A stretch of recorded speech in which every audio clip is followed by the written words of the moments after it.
ABN news के top 10 खबरों में आपका स्वागत है। आइए रुख करते हैं देश की कुछ प्रमुख खबरों की ओर।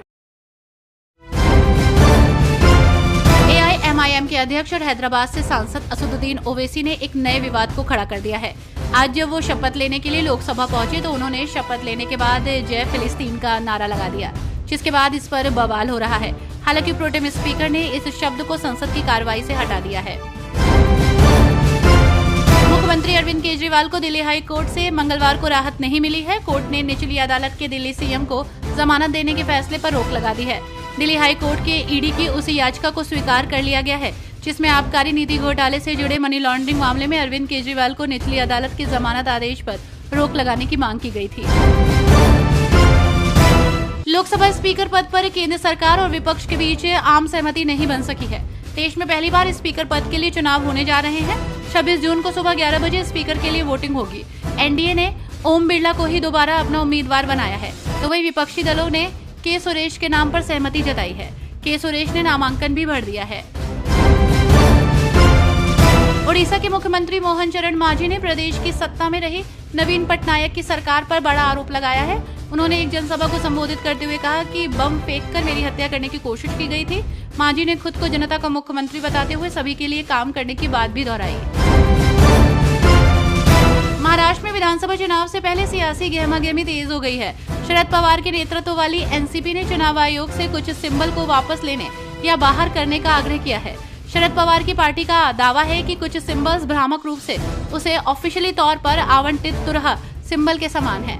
एनसीपी के तर्क दिया है कि निर्दलीय उम्मीदवारों को तुरही या तुतारी जैसे मिलते जुलते इस सिंबल को आवंटित करने से पार्टी को काफी नुकसान हुआ और ये सभी को समान अवसर देने के सिद्धांत के खिलाफ है।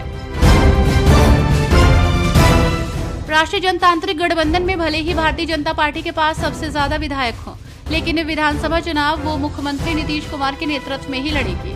पार्टी के केंद्रीय नेतृत्व ने फिर से ये बात स्पष्ट कर दी है। 2020 के विधानसभा चुनाव में जिस तरह से एनडीए उम्मीदवार सीएम नीतीश कुमार के नेतृत्व में चुनावी मैदान में उतरे थे, उसी तरह इस बार यानी कि 2025 के चुनाव में भी उतरेंगे। मुख्यमंत्री मोहन यादव की अध्यक्षता में हुई कैबिनेट बैठक में वर्ष 2024-25 के बजट का प्रस्तुतिकरण हुआ। इसके लिए प्राविधानों पर सहमति जताई गई है। बैठक में बड़ा निर्णय ये लिया गया है कि अब मंत्रियों का इनकम टैक्स राज्य सरकार नहीं स्वयं मंत्री भरेंगे। इस बैठक की जानकारी मंगलवार को कैबिनेट मंत्री कैलाश विजयवर्गीय ने दी। उन्होंने बताया कि अभी तक सामान्य प्रशासन इनकम टैक्स भरता था।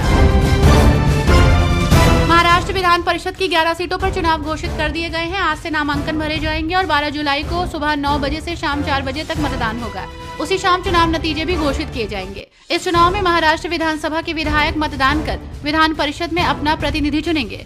महाराष्ट्र विधानसभा का कार्यकाल इस साल 23 नवंबर को समाप्त हो रहा है। बीजेपी के राष्ट्रीय अध्यक्ष और केंद्रीय मंत्री जेपी नड्डा ने बीजेपी मुख्यालय में आपातकाल के विरोध में आयोजित लोकतंत्र का काला दिन कार्यक्रम को संबोधित किया। इस दौरान उन्होंने कांग्रेस पर साधा निशाना। उन्होंने कहा कि हम सब जानते हैं कि 25 जून को हम यहां पर काला दिवस के रूप में मना रहे हैं। इमरजेंसी को याद करने का और प्रजातंत्र का गला घोटने का जो कुत्सित प्रयास हुआ था, उसे जनता के सामने लाने का भाजपा प्रयास कर रही है और सारे देश में इस तरीके का कार्यक्रम कर रही है। केरल में बीजेपी के इकलौते सांसद सुरेश गोपी ने केरल विधानसभा में राज्य का नाम बदलने के प्रस्ताव पर अपनी प्रतिक्रिया दी। उन्होंने कहा कि मुझे कुछ नहीं कहना है, ये उनकी इच्छा और अधिकार है और वे ऐसा करेंगे। अगर वो वैध है तो ऐसा होगा, ये चर्चा का विषय नहीं है। बीजेपी सांसद और केंद्र में मंत्री सुरेश गोपी ने कहा कि अधिकारी केरल के लोगों की इच्छा का ख्याल रखेंगे।